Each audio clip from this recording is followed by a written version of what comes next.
Hey there, it's Rachel Mullins, the host of Hashtag No Filter Fridays on Public House Media.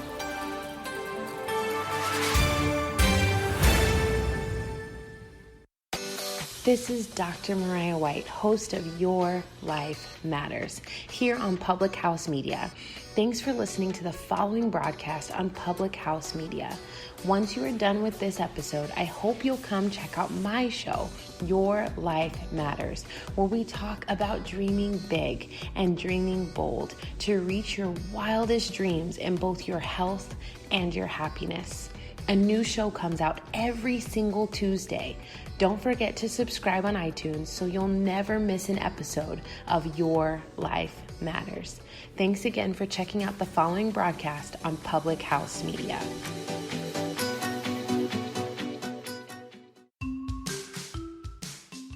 Welcome to the C. Jane Sell podcast, a relatable sales podcast for your weekly dose of sanity. I'm your host, Chelsea Dupre. And I'm your host, Lee Nevis.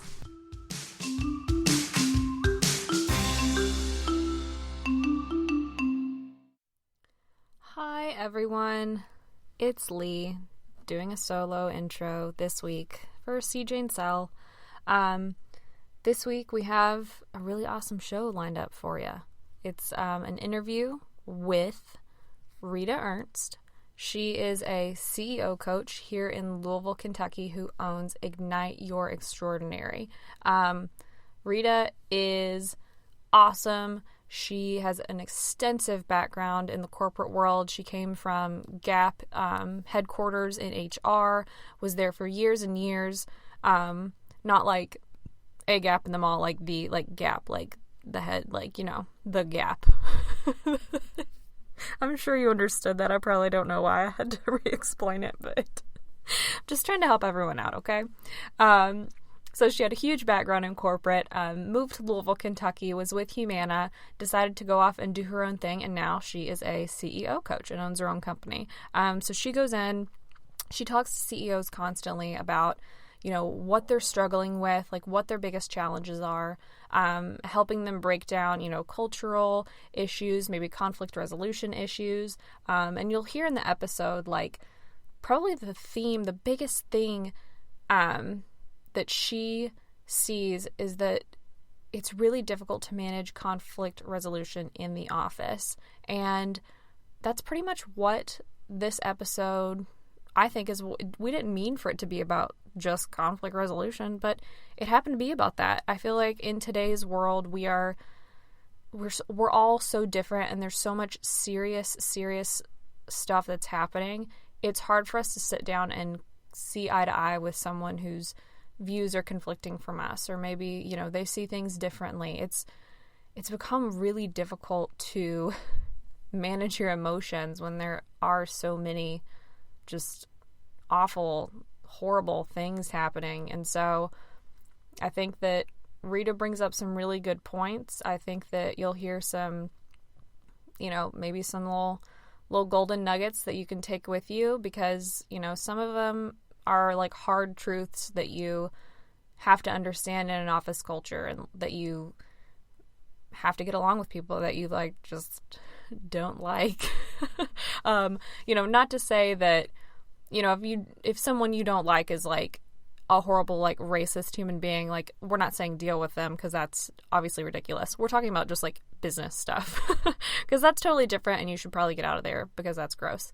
But when it comes to actual, like, business conflicts, like, you know, you're coming in a minute late and your boss is being passive aggressive about it, when it's really not a big deal, you should be a minute late, but he thinks it is a big deal, blah, blah, blah, like those kind of things. So we sit down, we talk with Rita. She's incredibly knowledgeable. Listen to her, just learn as much as you can, especially if maybe you're having issues yourself in your job, or you're starting your own business and you're needing to learn how to manage people and how to deal with people. So we hope that you enjoy this episode today. Let us know what you think about it. Make sure to follow us on Instagram, CJNSL Podcast. Signing off. We will let you get to the interview. This is Lee. I feel like a radio host because I'm just sitting alone in my closet talking into a microphone, by the way. Oh, but it's all right. It's all right. But I hope you have a good day, and please enjoy the pod. Bye.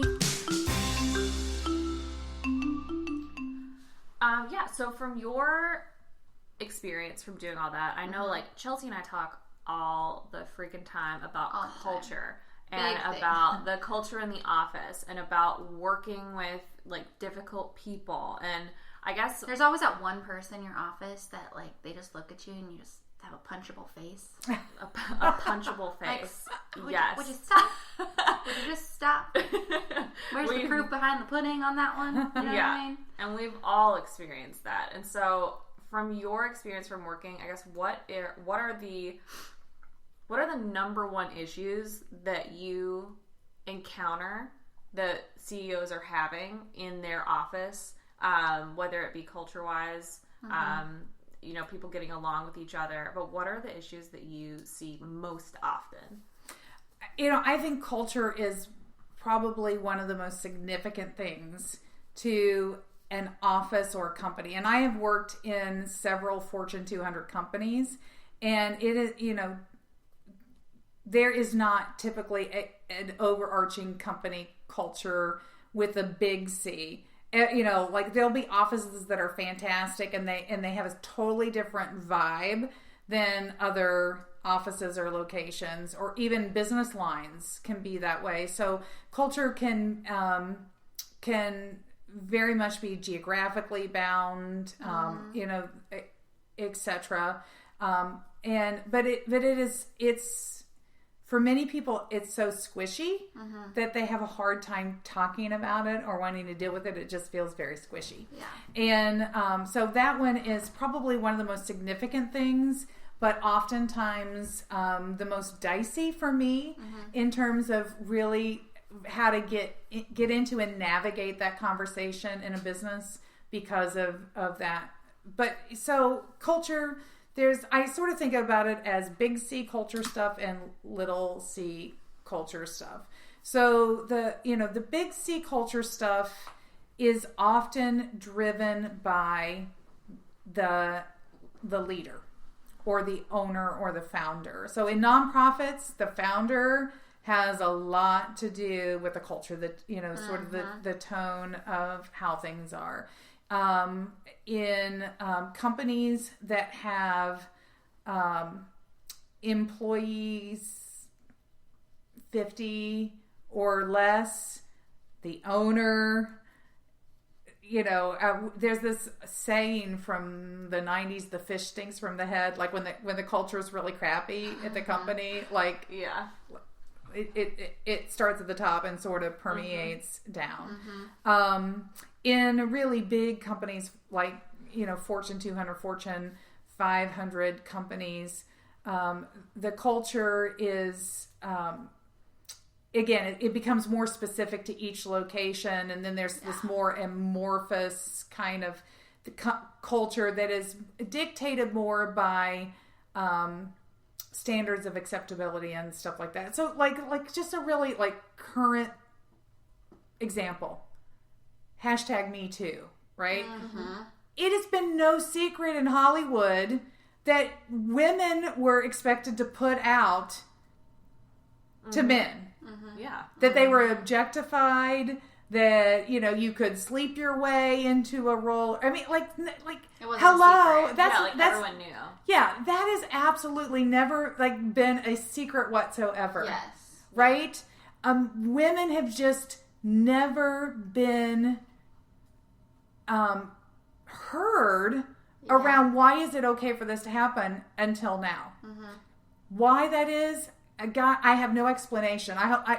We would probably need to talk to a sociologist or an anthropologist to understand why it is this exact moment, because that was no big secret whatsoever.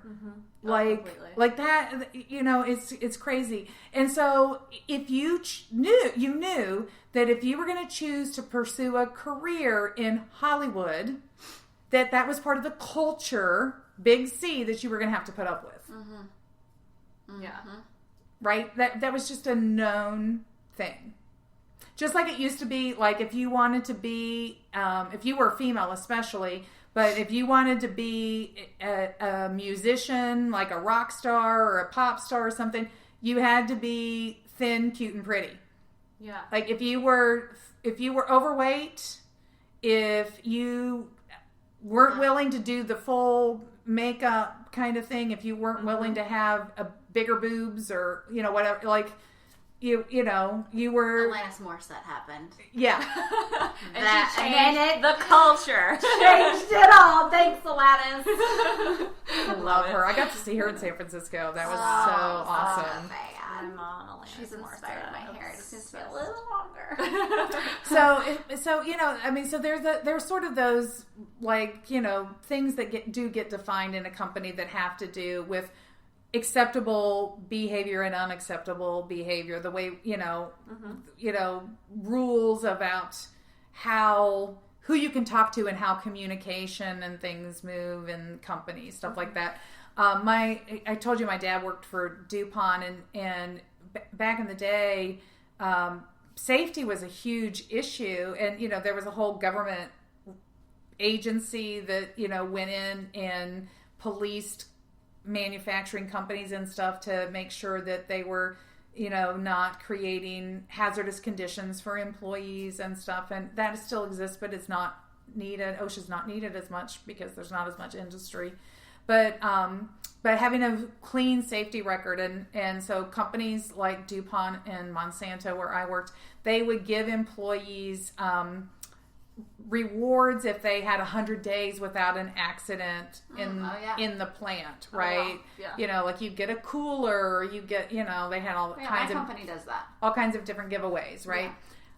So the culture at my dad's plant was that if you had an accident that should have been reported, that you went to the locker room and hid out for the rest of the shift, and everybody else covered for you, and you snuck out of the plant and went and took care of it so that it never got reported.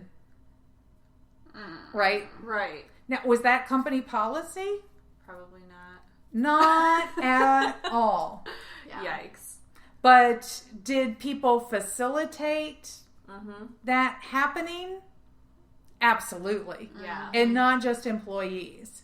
I mean, like people would need to almost have their finger. He was in maintenance, and so they went in and worked on the machinery, and people would almost sever their finger off, and they would tourniquet it up, and they'd go hang out until they get dirt on it. Until they could, go get it, go get, and it was, never reported. Yeah. So that's the kind of dysfunctional culture, scary culture stuff, the Me Too stuff. That is all examples of culture when culture can really go the wrong direction, and everybody knows it, but nobody can talk about it. And so, there used to be a lot more work that I did as an internal around those kind of issues, especially being part of HR, going into parts of the company and having let's get real moment about what nobody is willing to talk about, but what is really getting in the way here kind of stuff. And the psychologist in me, of course, loves, that stuff. I don't do as much of that now. In my work as I did when I was internal and I was part of HR. For sure. And that sort of gets to that semi-employee relations kind of things in HR. So culture is really important because there are things like that are very... And so what you see, you gals are both in sales. A lot of people listening to this are in sales. Cutthroat practices, undermining other people, things like that Are toxic. They're very toxic, and everybody said, there might be verbalization of not to do these things, and yet people know that those things, these subversive things are happening, and they don't actually address them, and so they're therefore giving their tacit agreement that it's okay to do that. Yeah. We don't grow out of our childhood ways. You can probably attest to this if you have kids, that when your kids lie to you, you're like so hurt. Like, how dare you lie to me? Like, why would you lie to me? Like, you know, you're just going to get more trouble if you lie to me. I lied every time if I thought I could get away with it when I was a kid, of course I lied. You know, your mom says, did you break that? No, I didn't do that. You know, why am I shocked my kids are doing like, you know what I mean? Like, completely.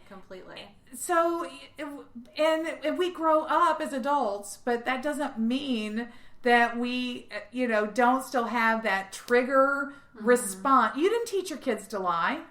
Oh, Nobody taught your kids to lie. There's something innate in our human nature that causes us to lie, right? To hide things, to put ourselves in the best light, to, you know, whatever it might be. So we talked about like fear-based leadership and things like that. So in an organization where there is that, if somebody finds out I screwed up, I'm going to be embarrassed. I'm going to be ostracized. I'm going to be punished in some way. Of course, people are going to lie and hide things, right? Yeah. Oh my gosh, definitely. Yeah. And so, how do you have real relationships when everybody's walking around hiding things? Like, does that work with your spouse when you try to hide? You know, like, oh my gosh, no. So, right? It creates lies. Hiding things that creates dysfunction. And so when you have like these things happening in the workplace, it's pretty difficult to have a highly functioning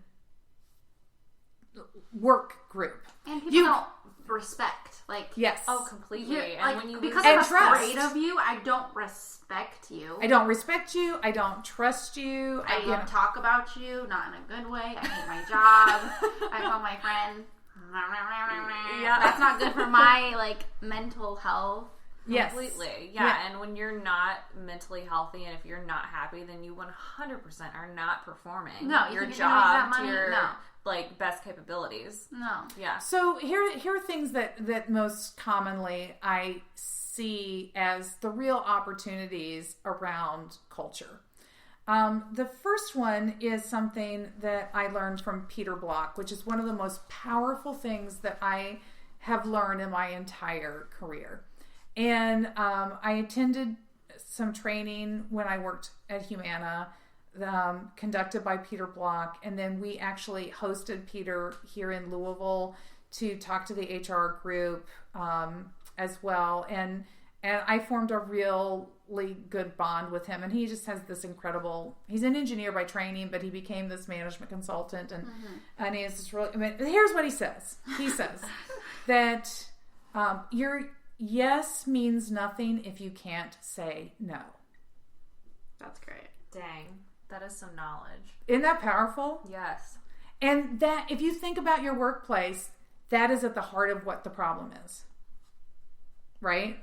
The heart of the problem in many cultures is that you're never allowed to say no.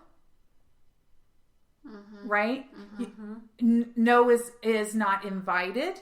No is not welcome. And you're probably going to get punished for saying no in one way or another. And when I worked in HR and people would say, well, I can't do that, I'll get fired. And I would say, like, are you really going to get fired? Like, do you really think you're going to lose your job if you speak up? And they'd be like, well, no, but I'll get passed over for a promotion. I'll get bullied. I probably won't get a pay increase. My boss will get retribution by writing a bad review. You know, that kind of thing. Yeah. So when intimidation is present, right, no is unwelcome. And so the only thing, everything becomes yes. So your yes is really never your yes, right? Because you don't feel like you have any choice. And you know, not everybody is this type of human, but most, our selection criteria for leaders that we have been trained to have based on our past, based on what we see in media, in portrayed in movies and all of those kinds of things, of a leader is not Mother Teresa, it's Donald Trump. right? It's this highly egotistical, over-the-top confident, dictatorial personality, right? Is sort of what has been celebrated, and we don't even realize it's so subliminal that we select for these things, and we don't even realize that we are doing it. In many cases, it's not like somebody says, "Oh, I want to hire an asshole to run this part of my company." Right. Right. But this happens. but based on the traits and all, there's all this subliminal stuff that sort of takes you down this path, and like begets like. People when history repeats itself. Well, oh but my gosh, yes. how many people pick somebody who's just like them? All the time. That's why you have your friends. You're like, we see things together. So, and forgive me, please, because I know you both work in sales, but sales leaders are some of the biggest assholes in every company I've ever worked in. Girl, that is no news to any of us. We already know. we already know that. So you've got this hugely egotistical, yells at everybody, nothing's ever good enough guy in the VP of sales job. Oh, this is too real. Who's he going to hire underneath of him? Yeah. Is he going to hire just like him? He's going to look for the young whippersnappers coming along who remind him of himself, who are just like like and this is how you end up with a culture, completely kind of thing. So so this idea that if you want a healthy culture in the workplace, you have to embrace no. And this is the way Peter Block said it. He said, when I say to my girlfriend, "Will you marry me?" and she says, "No, not right now," then that's the start of a great conversation. It doesn't make me love her any less. It doesn't mean she doesn't love me or that she doesn't. It's not a rejection in that, "No, you suck, go away." That wasn't what she said. She just said, "No, I'm not ready to marry you." That now we can have a conversation. Okay, tell me more about that. Like, what would have to be true for you to be ready to marry me? Yeah, I love that. What's not happening in our relationship right now that you would like to have happening that would have you say yes, I'll marry. And the bottom line might be, I'm never going to marry anybody again. We're in our 60s. I've buried 2 husbands. I'm, whatever. I love being with you, but I don't see the point of marriage, and it's just not even on my radar. And there's probably nothing you're ever going to say and do. That doesn't mean there's not. But his point is, you can have a very different conversation when you make space for people to disagree with you or tell you no. And so, what can you do with that when you're in fear and you're like, it's not safe to say no, and I'll get torpedoed. I'll get all the shitty accounts, or I'll get whatever it might be, right? Yeah. Right, because fired, but there are lots of ways to make you want to quit and leave. Especially in sales. Oh yeah. Oh my gosh. I mean, there's total. There's techniques. Yeah, I mean, there's total what shit. Are you doing tomorrow at 8 a.m.? Shit detail jobs and clients and stuff that you can be given. Absolutely. Right? Like, there's ways to box you, to put you in the corner and let you know that you're being punished. Right? So what do you do? How do you navigate when it's not safe, when it doesn't feel safe to navigate? And so it still may never be safe. And some people you will never be able to use these techniques with. But for some people you can use these kinds of skills around negotiating the no and have success. So one of them is to say, I'm not ready to say yes to that yet. Can we talk about this concern I have or that concern I have, right? So you're not saying, you're saying no, but you're not saying it. You're saying I'm trying to get to yes with you by languaging it that way. You're saying, I want to meet what you're asking for me to do. I'm trying to be a good team player here, but I'm not all the way to yes yet. I have some concerns that I would really appreciate us talking about. Will you can we talk about this? That's great. And so that's one. The second one is to say, I know you've asked me to do this or to take on this project or something, and I just like to understand more about the context around this. So why is this important? Why do you want me to go do this meeting with this client that you think is a complete waste of your time or whatever? So you go to the place where you begin exploring and understanding why you're getting the request or why you're getting the assignment or why you're getting told to do something that you think seems really stupid, so that you can hear the other person's thinking, because what you're listening for is, okay, so maybe there's something I'm not understanding, but now that I understand that, I can get to my yes on it. Or maybe there's an outcome that this person's trying to get to, and I have two other ideas for better ways to get to that. And if I can say, ooh, I love that outcome, and it occurs to me that another way we could do this would be, would you be on board if I did that? And what if they say no? If they're like, no, we're doing it my way or the highway. Well, then sometimes you have a boss and you have to, but at least you got to express your no. Yep. You got a chance to put your, and that in itself can, be a little bit helpful. Because you don't feel, you will have that moment where you feel shut down. Yeah. But, and your training. Part of this too is you have to understand that we all have our default pathways that are habitual. Yeah. And that's going to be true of your asshole boss too. Yeah. Right? So to expect that you're just going to get them to change their ways. It's and especially if they're not signing up for it. Now, if they've hired a coach and they're trying to, connect with their team better or whatever, it could go a lot faster. But if you're just trying to influence, if you're trying to shift and influence the situation to make it better for yourself, that's all you're doing is influencing. You don't get to control anybody but you. Right. You never get to control anybody but you.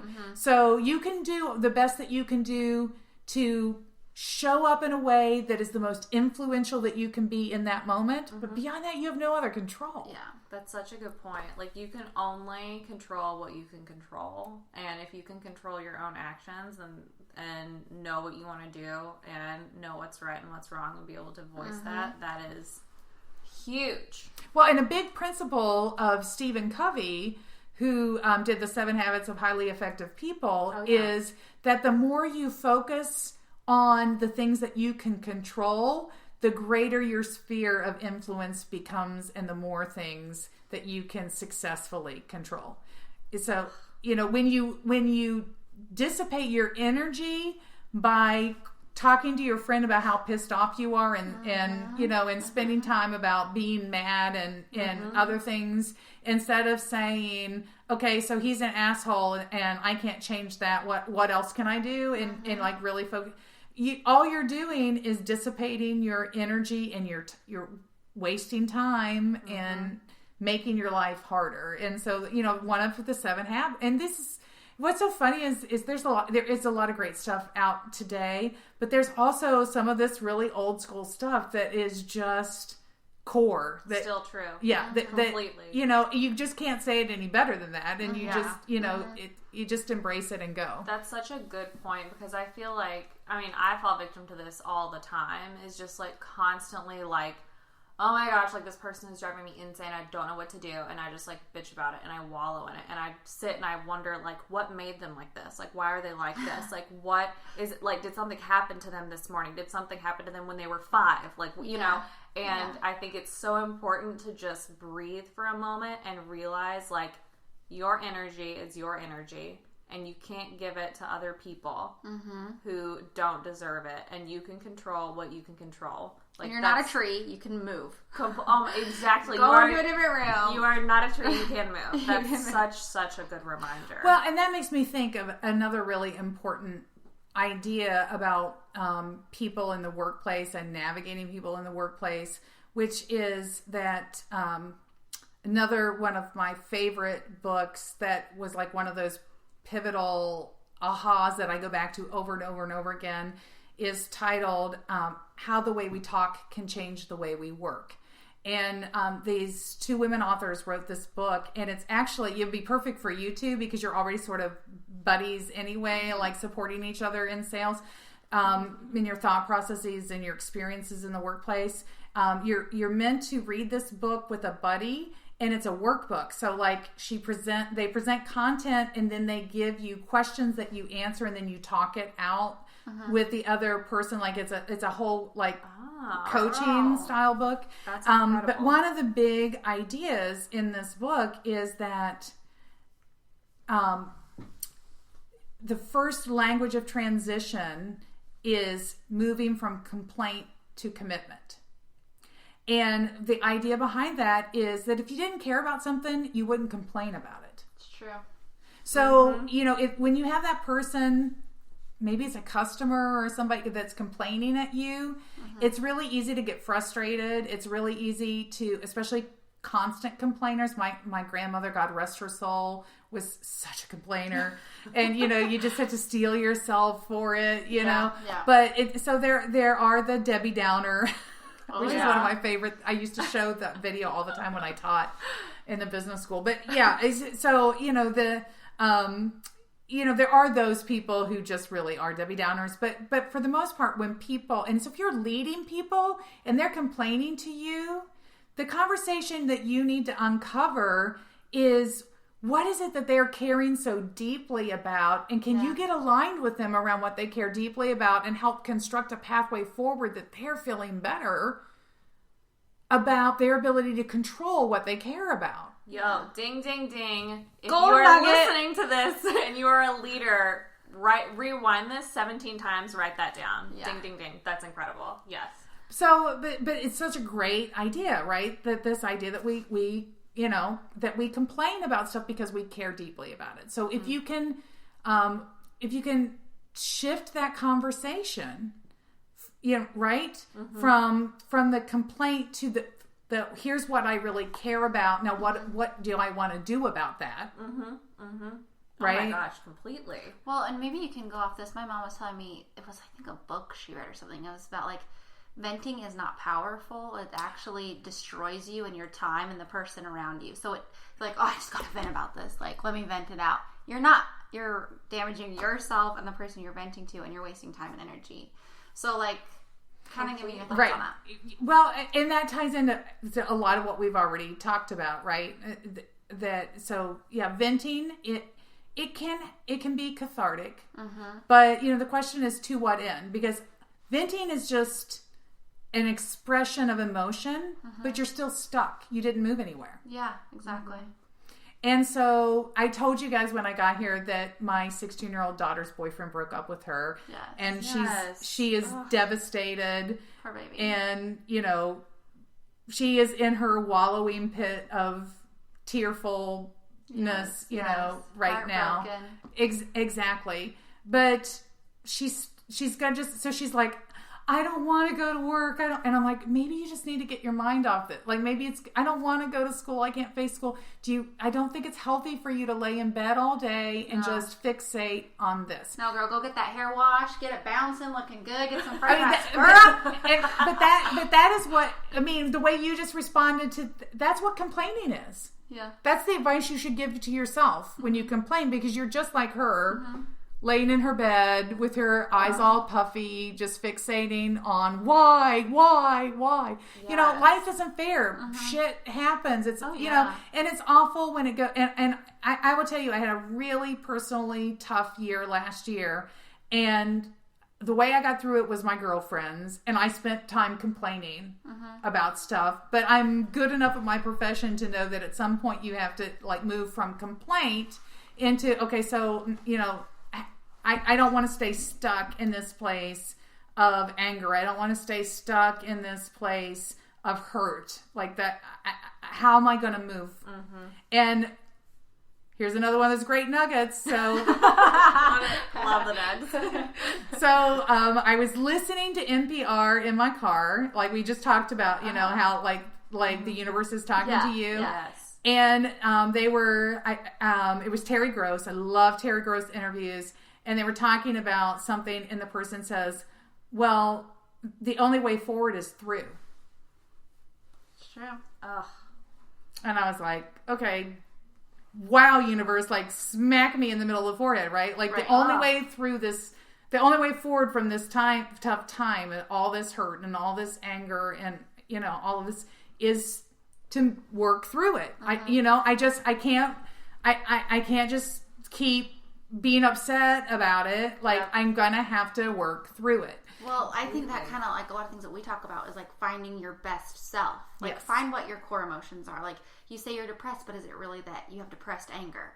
And so you're depressed? Or is it because there's something more that you want to do? So you're like, I'm not meeting all my things. Right. Like find out why you get to this feeling, and then not only will you stop wallowing, but you'll become a better person and learn how to dig deeper, and then you can help your friend and learn how to deal with that. Yes. Because like we're not like robots, obviously. Like we have emotions and we're gonna go through stuff, but figure out when you're sad, like why you're sad and what makes you not sad. Yep. You know what I mean? Just like really simple solutions that you can use to help yourself process whatever you're going through. Now, what I love about what you guys are talking about right now is, I said at the very beginning, like this is the application of psychology into the workplace, you know, and there's parallels between personal life and work life. Completely. And so you're talking about what you have to do in your personal life. Why don't we apply that in our work life? Because in the workplace, what do? We try to fix it. Well, let's just fix it. Well, sometimes you have to do more than just, you know, get a great piece of advice. I mean, when you're sad, when you're struggling, do you want your girlfriends to tell you, well, you just need to do this, this, and this. Let's move on? No. Of course not. No. I mean, sometimes you need that. Right. But depending on where you are. No. Yes. But, and there's a point in time when you need that. And there's a point in time when your friend, if she's really your friend, knows you're ready for that. Yep. Yes. And so leaders out there, are your people ready, or do they need your help to keep processing to be ready for you to give them that great pearl of wisdom, that great piece of advice? It's like you can't just slap a Band-Aid on it. People will heal a lot better if you get to that root Right. cause. And I'm a fixer. I am. I'm one of those people that I love to fix things. You know, I can see the pathway very quickly, and I just really want to get you there. Yeah. But it's not about me, it's about you. And you have to walk it and own it. So I worked with this company briefly out of Cleveland called Root Learning. They do this amazing product of taking strategy and other big ideas in companies and creating visual roadmaps of them that, you know, you can put on the wall and people can really like see the big picture and like see how everything is. It's a fascinating, a tremendously powerful, extremely expensive stuff, but it's really cool. Yeah. And they're saying that I took away from them, the big nugget that I took away from them that I share with clients all the time is this: people will tolerate your conclusions, but they will act on their own. People will tolerate your conclusions, but they will act on their own. And that's the whole reason for these big roadmaps, is to take people through the journey so that they form an opinion and a conclusion that they have completely internalized and are ready to step forward with, and everybody is synchronized together. And they can't get there until they've taken that journey and done that for themselves. And so, you know, when you you may have the best piece of advice on the planet, and you may be right. You may be spot on, but if the other person is not ready to hear that from you, they'll tolerate it, but it's not going to help them change their behavior. Absolutely not. And so when I'm doing coaching, that's what I am, that's my job, is to evolve the relationship with the person to the place where they where they're ready. Now they're ready. And really, all I'm playing back to, they're sorting through their own advice to themselves and deciding what they're going to do. Well, it's like telling your daughter to be like, it's okay, you're going to be fine. You're going to move on. You're going to find a... Yeah, she's got to get to that point. Yes. But you can help guide her properly through that, where she can make sense of why she... Right. So it is sort of tough because we've all been there and we remember and stuff. And there's a part of you that just wants to go, where's my magic wand that I, because it's heartbreaking to watch your kids go through this. Oh my God. But what I did was I was hugging her and loving on her, and I stepped back and I looked her in her eye and I said, were you the best you that you could be in this relationship? And she said, yes. She's all crying. And I said, would you do anything differently? No. And I said, well, then that's about him. It's his loss, not yours. And I'm sorry he broke your heart. But feel good about, you put your best self into this. And it's sad that that's not good enough for him. Oh. And we just, but again, there's similar things that you can say to people in the workplace. I was about to say that's so similar. I'm like, that's like everything in your life. That's like the thing of sales. Like 100%. All the things you do, you're always selling yourself. When I got to my highest promoted level at the Gap, and I had responsibility for a large team of HR people working underneath of me, a lot of them had a lot less experience than I had. You end up hiring a lot of junior people because you have limited payroll dollars and you got to train them on the job and stuff. And so I had some seasoned vets, but then I had a lot of young people that I had to train and teach, and I was giving them specific, I broke up the different leaders and I gave them the same model that I used. Like, you're going to go build a relationship with this leader. You're going to get to know the people that work for them. You're going to counsel with them, kind of stuff. And they had specific tasks and duties that they would have to do. And sometimes they wouldn't do things the way I would do it. I would be upset or disappointed, or my boss would be mad because of what did or didn't happen, or whatever it might be. And I would go to sit down with the employee, and this is like another big nugget coming here. And yes, amazing. Nugget alert. And instead of telling, so when you're trying, what do you do in a culture where, it's, not healthy? You listen. Or, when you want to change things, you listen. So instead of me, the boss, let me tell you how to fix this, you're not going to learn anything if I tell you. It's that old adage of, give me a fish and I eat for a day, teach me to fish and I eat for a lifetime. I'm trying to, my responsibility as the leader was to build the capacity of these young people to be great HR professionals, right? So I've got to do a lot of listening. So I would say, well, tell me, I heard this happen today. Tell me what you were thinking. What were you trying to accomplish? What do you think worked well? They didn't need me to tell them you screwed. They knew what they screwed up. Now, they may not always known what they could have done differently, or where they could have shifted things differently. Now they're ready for the teachable moment. Now they're ready to hear that wisdom. But if I would have said, you just screwed this up and you did this and what does that do? Yeah, I mean, well, that is really awesome, and it really plays into a lot of sales things. In my company, we have what's called a CNA. I'm sure many companies have a CNA, customer needs analysis. So what do? You ask the questions, you find the pain points, and then you help them solve that. But you can't be like, your provider sucks, and they're charging you for really old crap that is way more right. Okay, but you can't tell them that. You can't tell a wife that's getting beat by her husband, you're going to be beat by your husband. You know, like, she's got to come to that conclusion herself. The customer, the incumbent, whatever you want to call it, they have to come to that. You lead right. them. That is the tolerating a conclusion or acting on their own. If they don't own it, they're not going to buy from you. No. Right? No. That is, so, you know, we most of us are geared personality wise, and we have then been taught through school system to convince and compel others as a way of influencing. Let me tell you the 10 points why I'm right. Let me prove my case to you. Right?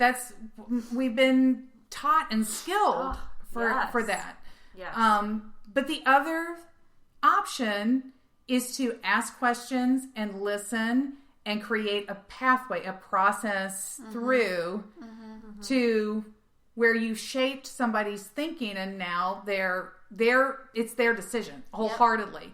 You didn't have to sell them. You didn't have to convince them of anything. They convinced themselves by answering the questions that you asked them that took them down this pathway. Exactly. To get them to them. And that works in sales. That works in leadership. That works in peer relationships. Yes. You know, in the workplace, whatever it might be. Absolutely. And like, for people who are in sales that work with people who are under contracts, you cannot give them these solutions. They're not going to leave their vendor early because you're telling them that around, like, oh yeah, I know, blah, blah, blah. But if they can come to that conclusion on themselves and build that passion and find that fire and be like, oh my gosh, you are screwing me over, they're going to stick it to the man better than you could have done it for them. So you have to let people learn on their own. You have to let people, like what you're saying, like what you do as a coach. Right. You lead them along the way. You help them unveil it on their own. But sometimes you just need a little extra. Well, and that technique can work with an asshole boss. Oh, absolutely. Too, right? Like I there was a person that worked in the HR leadership, and he fueled the dysfunction of the organization.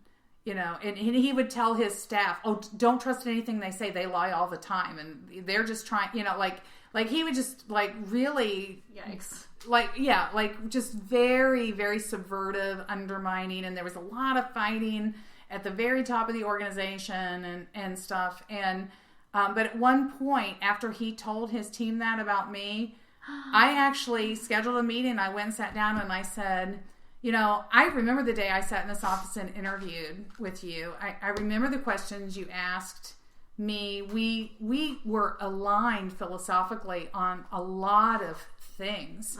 And I'm pretty certain that you approved my hire into this organization because you thought I was a good... So why are you telling your team not to trust me? And why are you telling your team that I have some hidden agenda when you know what my philosophical values are and they're aligned? You know, and you know, but newsflash, he was threatened by you.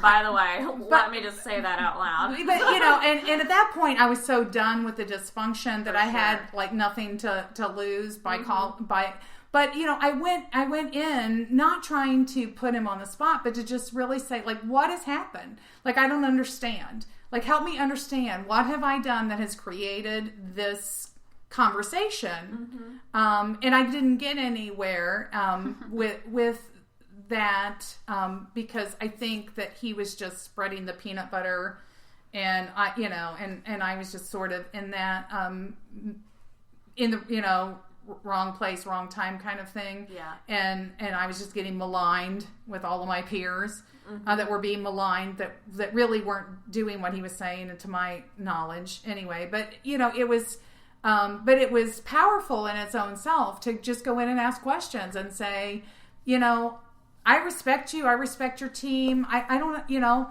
help me understand. Like, I want to make this right.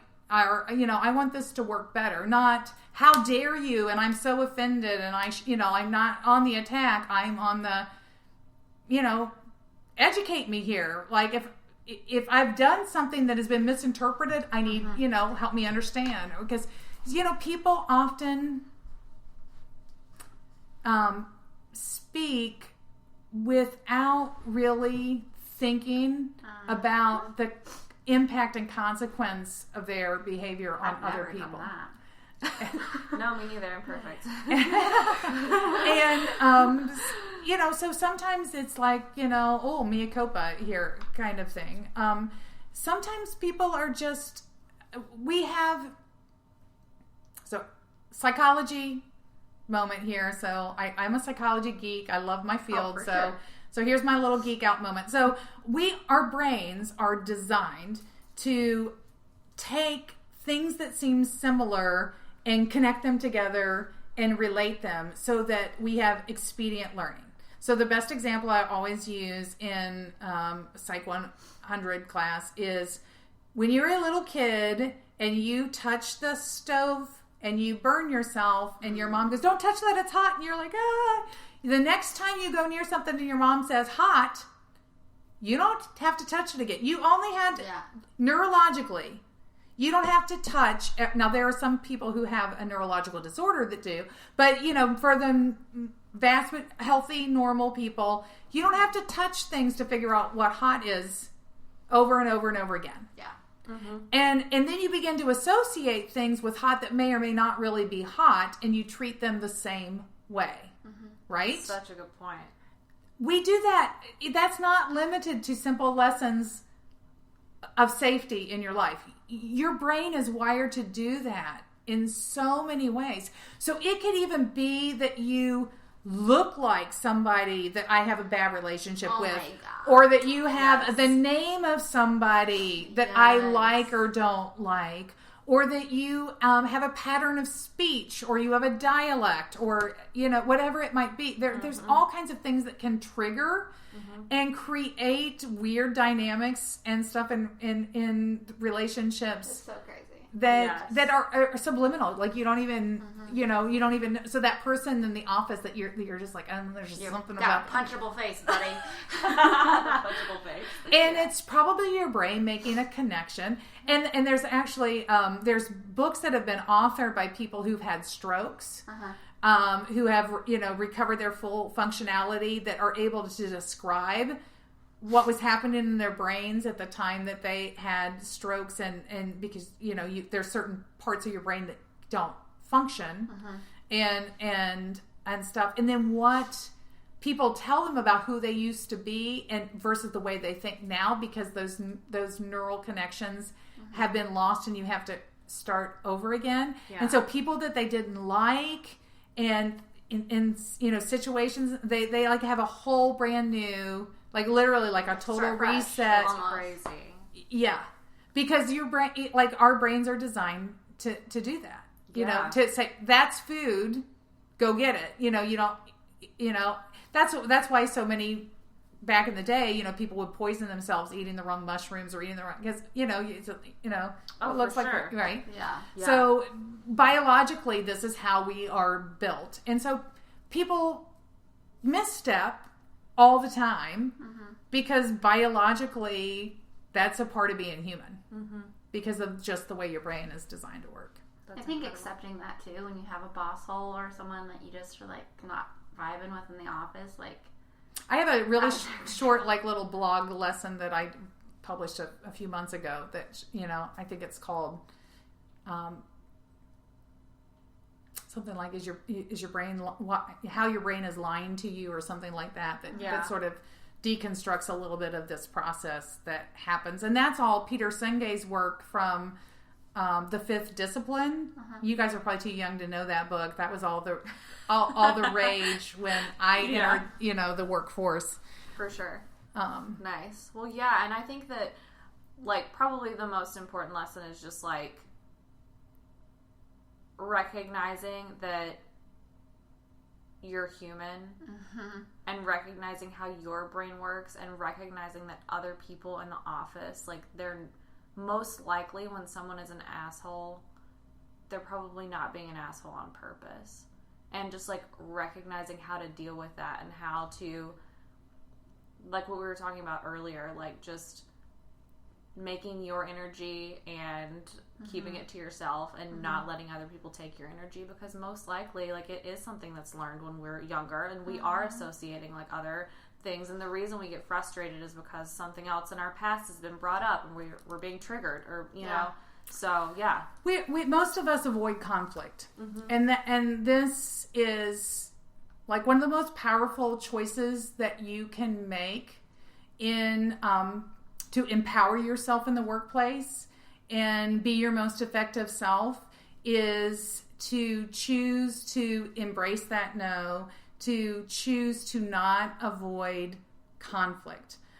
We avoid conflict because we are, most of us, again, our brains are conditioned so that we preserve our own self-esteem, which means we are always right. We're never wrong. Just ask my husband. I am always right. yes, Right? But like this is human condition. Like we all share these traits, right? So, you know, I'm right, you're right, and we may have polar opposite positions like Donald Trump and I do, but we're both equally convinced that we are completely right and the other person is wrong, right? Yeah. I mean, that's just how we are designed as people. So, you know, it's important to understand that despite those things, conflict doesn't have to be a bad thing. It doesn't have to be an uncomfortable thing. It doesn't have to be an ugly thing.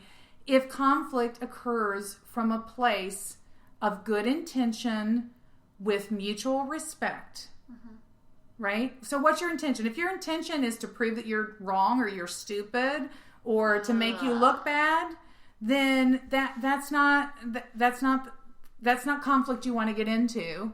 Because you're creating win-lose scenarios that are going to just fuel more dysfunction, right? But if your intention is to clear the air so that you can be more, if your intention is to improve the relationship so that you can work better together, if your intention is to understand because you're hurt or you're mad or whatever, you're frustrated, and the only way forward is through, and the only way through is to understand, right? Then you got to go have that conversation, even though it seems hard.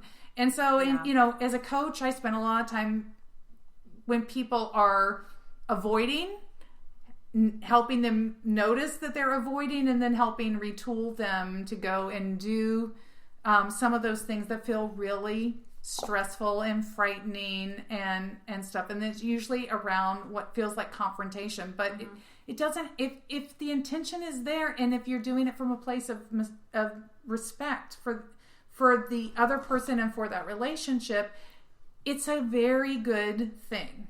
Well, and if your boss or whoever you're talking to can't like accept that, you're not a tree. There's these things called other jobs. Right. Freaking quit. Like, exactly. Your sanity isn't worth anything. Like, our lives are too short to be like, well, this is a pretty good job, and I don't want to risk it. You know, no, risk it. Like, leave completely. Well, yeah, I agree with you. Leave, but have another job before you leave. Yeah, I mean, smart about it. But, But get looking. But I mean, listen, just like you couldn't marry every person that you dated.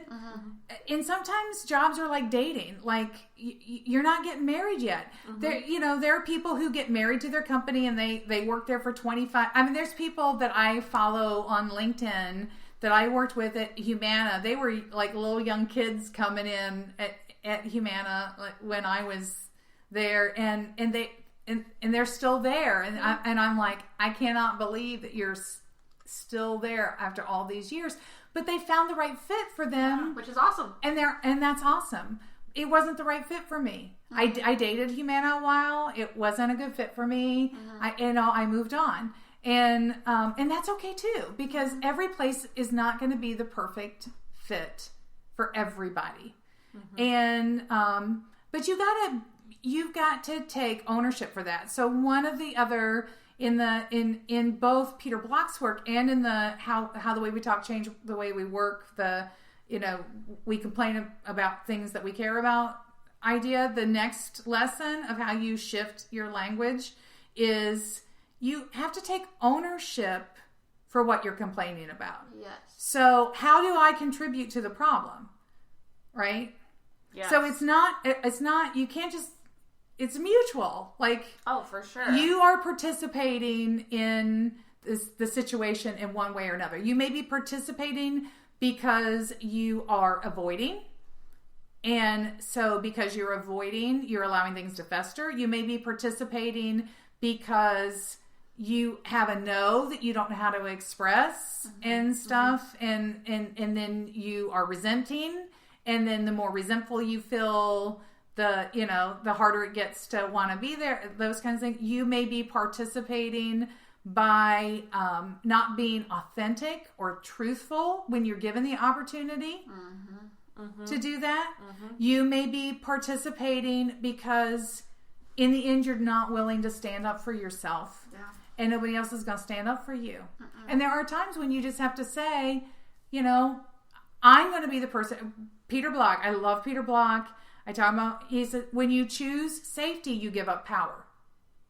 Oh, gosh. I know. Yes. Isn't he awesome? Absolute golden nugget. Yes. That's incredible. And so to your idea of you're not a tree, move. Yep. If you choose safety, no, well, I give up my stock options. I give up, Yes, there is risk, but if you choose safety, you give up power. You cannot, the two cannot coexist. That's absolutely true. That is absolutely so true. Well, Rita, we have absolutely learned. So I feel like I am ready to run through a wall right now. I am ready. So tell the people where they can find you. If anyone is interested, set up a consultation with you, what have you. Go ahead, sell yourself, girl. Sell yourself. Okay, so I'm Rita Ernst, and my business is called Ignite Your Extraordinary. I actually just made that shift, and my website is igniteextraordinary.com, and you can Google, look for me in Louisville, Kentucky, and find me. And what else can I tell you about my business? Let's see. You can find me on LinkedIn. It's Rita Ernst. I write articles and stuff, so when you Google my name, you're going to see my LinkedIn account. I do have a Facebook business site as well, and you can find me on my business site. On Facebook, if you're a Facebook user. I am planning to launch Instagram here. Yeah. I see here she come. I'm just not the Instagram generation. I should be, and I accidentally shared a story twice. And Leah's like, you're cute. Yeah. We needed to change that. But you need to stop like that. So heard up. So I'm thinking about how I want to use that for my business, but right now I am just mainly focused on LinkedIn. I keep the Facebook page to keep my broader network informed about what's going on. Cool. And I write a blog on my business site where I give all these little nuggets and tidbits of things that I have learned. And the first conversation is always free. So if you're interested, reach out to me. I do not charge you to get together because, like I said, I don't take every client that comes to me. So I want to learn as much about you as you want to learn about me before we agree that we think we want to do some business together. And I am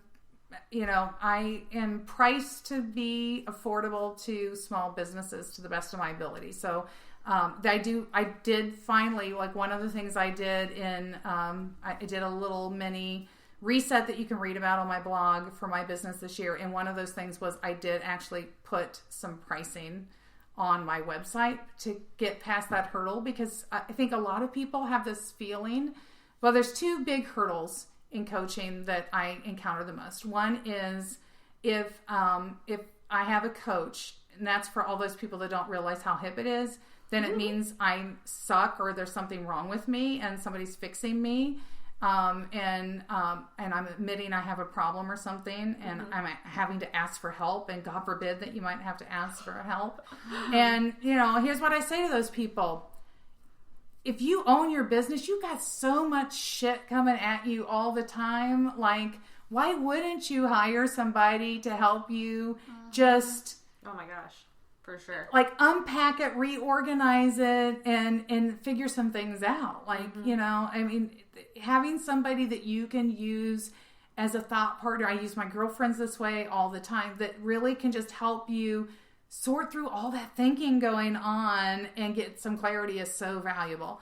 The second one is, yeah, well, I don't have a lot of money to spend. You know, I say that I can't buy a lot of services from other people. So why would I, you know, can I afford this? Is this a luxury that I don't really have in my budget right now? And I want to really get past that, because at its core, I believe that for Louisville specifically, and I will work outside of Louisville, and I'm happy to work remotely with people and occasionally visit, but for the Louisville community specifically, it's so important for our small business to thrive. That is what makes a strong economy that we all need in this.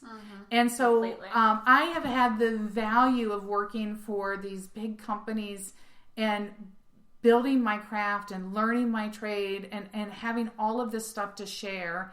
And I absolutely want to share that and help small business owners and women and minorities and people who are trying to, you know, step into owning their own, you know, piece of real estate in the business world. I want to help them be successful doing that. But I do need to earn a little income for myself too. Yeah. So I did.